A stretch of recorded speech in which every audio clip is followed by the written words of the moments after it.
Hello साथीहरु, welcome back to my kitchen diaries. आज चाहिँ मैले एकदमै बिल्कुलै नयाँ चीज लिएर आएको छु। हजुरहरुमध्ये कतिलाई थाहा पनि छ होला अनि कतिलाई थाहा छैन होला। हजुरहरुले फापरको चामलको बारेमा सुन्नु भएको छ कि छैन?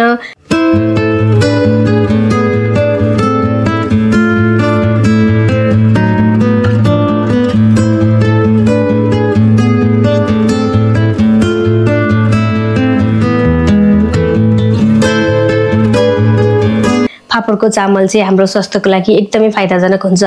यसमा चाहिँ प्रशस्त मात्रामा फाइबर पाइन्छ। यो चाहिँ ग्लुटेन फ्री पनि हुन्छ अनि डायबिटिक भएको मान्छेहरुको लागि पनि एकदमै राम्रो। अरु त्यो नर्मल राइस खानुभन्दा यो फापरको चामल खानुभयो भने चाहिँ स्वास्थ्यको लागि एकदमै फाइदाजनक हुन्छ। मैले पनि कहिलेकाहीँ घरमा यहाँ बनाउने गरेको छु। त्यही भएर आज हजुरहरुलाई पनि देखाइहालौं भनेर साथसाथै फापरको चामलसँग खानको लागि म के अचार पनि बनाउँछु। त्यसको रेसिपी पनि हजुरहरुलाई देखाउँछु। मलाई पनि पहिले चाहिँ यो फापरको चामलको बारेमा थाहा थिएन। भर्खरै थाहा पाएको हो। मैले चाहिँ 2 जनालाई पुग्ने जति बनाउँदै छु। त्यही भएर यो चामलको बट्टाको एक बट्टा र अलिकति भिजाउँछु। एक बट्टा अनि यति हाल्दैछु, आधा भन्दा अलिकति कम। यसलाई चाहिँ म पानी हालेर पखाल्छु अनि फेरि भिजाउन राख्छु।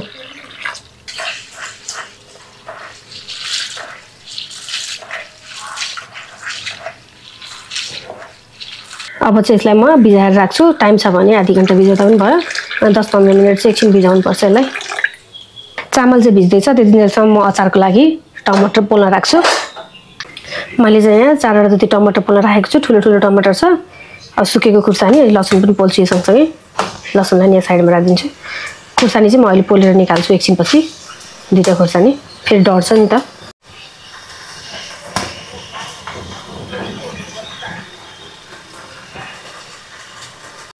टमाटर चाहिँ यहाँ पोलेर तयार भइसक्यो। टमाटरलाई चाहिँ अब म तास्छु।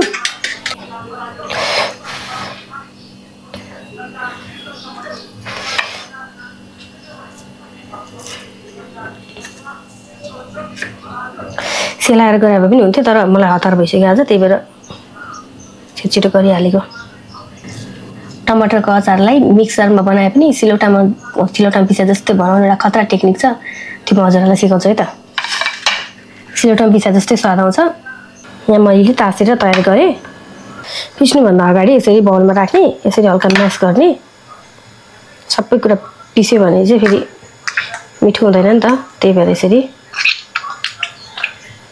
मैले सुरुमा चाहिँ यसरी छुट्याएँ। अब पहिला म पुदिना र लसुन पिस्छु, त्यसपछि मात्रै फेरि के गर्छु हेर्नुलाई त।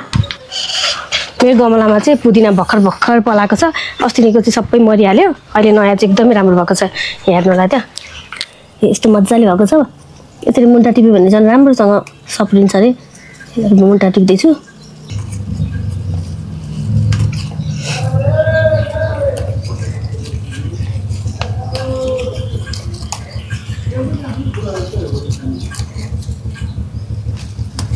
यति भयो। म जान्छु भित्र। सुरुमा चाहिँ पुदिनाको पत्ता हाल्छु। त्यसपछि यो लसुन र सुकेको खुर्सानी, थोरै 4-5 वटा दाना टिमुर। अब पानी नहाले त पिसिँदैन, त्यही भएर टमाटरको पानी थोरै हाल्छु म। एक्स्ट्रा पानी किन हाल्नु भनेर यो अलिकति हाल्छु थोरै। यति हाले पिसिन्छ नि त। यति हाले। यसलाई चाहिँ मैले यस्तो मसिनोसँग पिसेको छु। अब यसमा म टमाटर हाल्छु। टमाटरलाई चाहिँ एकचोटि मात्रै हालेर घरेर मात्रै पार्ने। जुन यो बोक्रा थियो नि यसलाई मात्रै हाल्ने। सबै पानीहरु सबै नहाल्ने। यसरी हाल्ने। यसलाई अब एकचोटि मात्रै घरेर पार्नुपर्छ। धेरै पिस्यो भने त फेरि मिठो हुँदैन। एकचोटि मात्रै घरेर पार्ने। यति दाना जति मैले यही छोडिदिएको छु।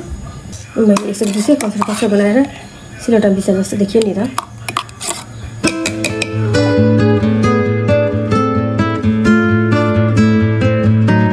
नुन हाल्दैछु।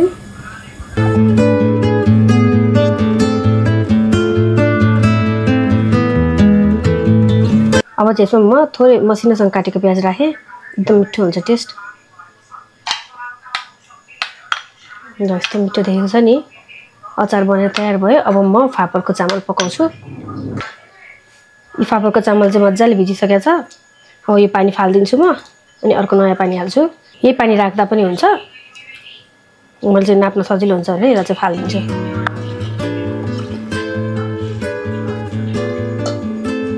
मैले एक बट्टा र अलिकति चामल थियो। अब म एक बट्टा यो चामल चाहिँ मजाले भिजा भएर मैले चाहिँ एक बट्टा आधा चामलको लागि एक बट्टा मात्रै पानी हालेको छु, यसो अन्दाज गर्नु होला, धेरै गिलो पनि हुनु हुँदैन।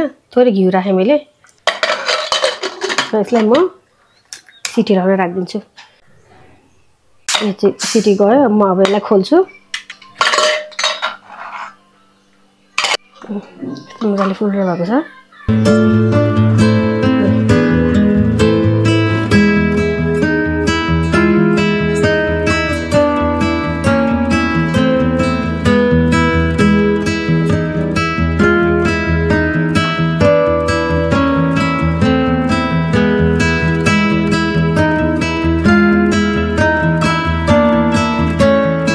एकदमै हेल्दी अनि एकदम न्युट्रिसियस मैले फापरको चामल बनाएर हजुरहरूलाई देखाएँ।